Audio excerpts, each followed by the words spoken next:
Dan apakah engkau, seorang ahli Taurat, bertanya kepadaku, tidak tahukah kau bahwa akan ada suatu abad yang akan memiliki awal namun tidak memiliki akhir dan bahwa itu akan menjadi milikku?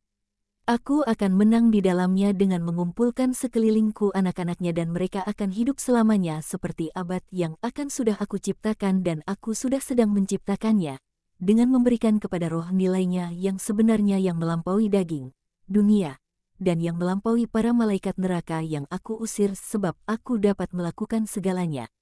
Itulah sebabnya mengapa aku katakan bahwa mereka yang tidak bersamaku melawan aku, dan mereka yang tidak mengumpulkan bersamaku, mencerai-beraikan. Sebab aku adalah Ia yang adalah aku, dan dia yang tidak mempercayai itu, yang sudah dinubuatkan, berdosa melawan Roh Kudus, yang sabdanya dimaklumkan oleh para nabi, dan itu tidak salah ataupun keliru, dan harus dipercayai tanpa perlawanan. Dan aku katakan kepadamu, manusia akan diampuni semuanya, segala dosa mereka dan hujat mereka. Sebab Allah tahu bahwa manusia bukan hanya roh, melainkan juga daging, dan dagingnya, ketika dicobai, tunduk pada kelemahan yang sekonyong-konyong.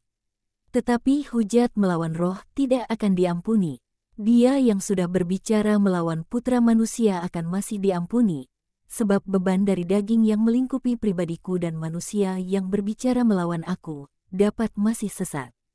Tetapi dia yang sudah berbicara melawan Roh Kudus tidak akan diampuni, entah dalam kehidupan ini maupun mendatang, sebab kebenaran adalah ini, jelas, kudus, tak tersangkal dan dimanifestasikan kepada roh dalam suatu cara begitu rupa hingga tidak dapat menyesatkan. Hanya mereka yang melakukan kesalahan secara disengaja yang ingin bersalah. Menyangkal kebenaran yang diucapkan oleh Roh Kudus adalah menyangkal sabda Allah dan kasih yang dianugerahkan oleh sabda itu demi kepentingan manusia. Dan dosa melawan kasih tidak diampuni. Setiap pohon menghasilkan buahnya. Kamu menghasilkan buahmu, tetapi buahmu tidak baik. Jika kamu memberikan sebatang pohon yang baik untuk ditanam di kebun buah-buahan, ia akan memberikan buah yang baik, tetapi jika kamu memberikan sebatang pohon yang jelek, maka buah yang akan dihasilkannya akan jelek dan semua orang akan berkata, ini bukan pohon yang baik. Sebab pohon dikenal lewat buahnya. Dan bagaimana kamu dapat berpikir bahwa kamu dapat berbicara baik, sebab kamu jahat? Sebab mulut mengucapkan apa yang mengisi hatinya. Sebab adalah dari kelimpahan akan apa yang ada dalam diri kita, maka kita berbuat dan berkata. Seorang yang baik mengambil hal-hal yang baik dari perbendaharaannya yang baik, seorang yang jahat mengambil hal-hal yang jahat dari perbendaharaannya yang jahat dan dia berkata dan berperilaku seturut apa yang ada dalam dirinya. Dengan sungguh-sungguh aku berkata kepadamu bahwa kemalasan itu dosa, tetapi adalah lebih baik malas daripada melakukan perbuatan-perbuatan jahat. Dan aku katakan juga kepadamu bahwa adalah lebih baik diam daripada berbicara ngawur dan jahat. Bahkan meski diam adalah malas, lakukan itu daripada berdosa dengan lidahmu. Aku yakinkan kamu bahwa pada hari kiamat pertanggungjawaban akan diminta untuk setiap kata yang diucapkan secara ngawur kepada manusia, dan bahwa manusia akan dibenarkan oleh perkataan yang sudah mereka ucapkan, dan oleh perkataan mereka akan dikutuk. Oleh sebab itu, berhati-hatilah, sebab kamu mengucapkan banyak perkataan yang lebih dari sekedar ngawur, sebab perkataan itu bukan saja ngawur, melainkan juga mencelakakan. Dan diucapkan untuk menjauhkan hati dari kebenaran yang berbicara kepadamu. Kaum Farisi dan ahli-ahli Taurat saling berunding satu sama lain dan sesudahnya, dengan berpura-pura baik, mereka berkata, Guru, adalah lebih mudah untuk percaya pada apa yang dilihat. Karenanya, berilah kami suatu tanda supaya kami dapat percaya bahwa engkau adalah siapa engkau seperti yang engkau katakan.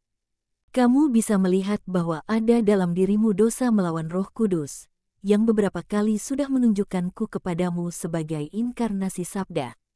Sabda dan juru selamat, yang telah datang pada waktu yang dinubuatkan, dengan didahului dan diikuti oleh tanda-tanda yang dinubuatkan, dan mengerjakan apa yang dikatakan Roh. Mereka menjawab, kami percaya kepada Roh, Tetapi bagaimana kami dapat percaya kepadamu terkecuali kami melihat suatu tanda dengan mata kami sendiri? Bagaimana kamu dapat percaya kepada roh yang perbuatan-perbuatannya rohani? Jika kamu tidak percaya pada perbuatan-perbuatanku yang dapat dilihat oleh matamu, hidupku penuh dengan itu. Apakah itu belum cukup? Tidak, tidak cukup. Aku mengatakannya sendiri, itu tidak cukup. Satu tanda saja akan diberikan kepada generasi jahat yang berzinah ini yang meminta suatu tanda, yakni tanda Nabi Yunus. Sesungguhnya, seperti Yunus berada dalam perut ikan paus selama 3 hari, demikianlah putra manusia akan berada selama 3 hari dalam perut bumi. Dengan sungguh-sungguh aku katakan kepadamu bahwa orang-orang Niniwe akan bangkit pada hari penghakiman seperti semua orang. Dan mereka akan memberontak melawan angkatan ini dan mengutuknya. Sebab mereka melakukan penitensi mendengar khotbah Yunus, tetapi kamu tidak. Dan ada seorang di sini yang lebih besar dari Yunus. Dan juga ratu dari selatan akan bangkit dan berdiri melawanmu dan akan mengutukmu, sebab dia datang dari ujung bumi untuk mendengarkan kebijaksanaan Salomo.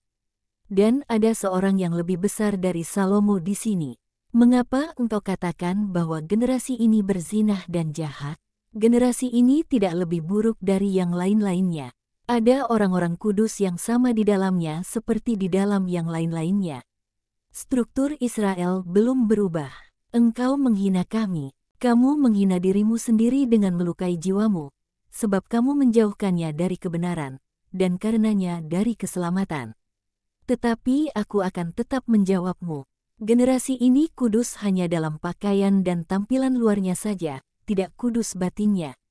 Ada di Israel nama-nama yang sama yang berarti hal-hal yang sama, tetapi tidak pada kenyataannya. Ada kesamaan kebiasaan, pakaian dan ritus, tetapi rohnya hilang. Kamu para pezinah sebab kamu menolak perkawinan adikodrati dengan hukum ilahi dan kamu sudah menikahi.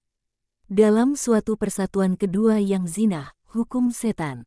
Kamu disunat hanya pada anggota tubuh yang rapuh.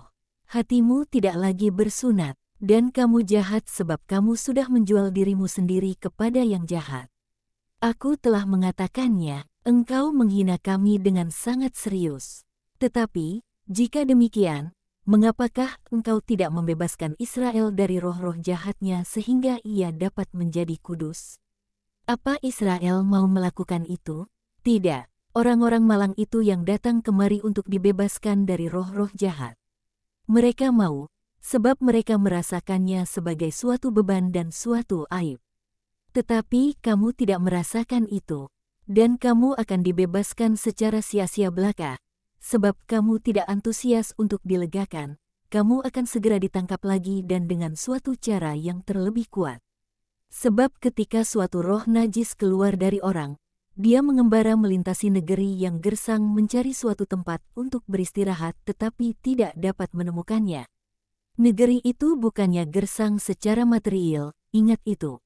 Negeri itu gersang karena tidak bersahabat dengannya sebab tidak mau menerimanya, seperti tanah gersang tidak bersahabat dengan benih.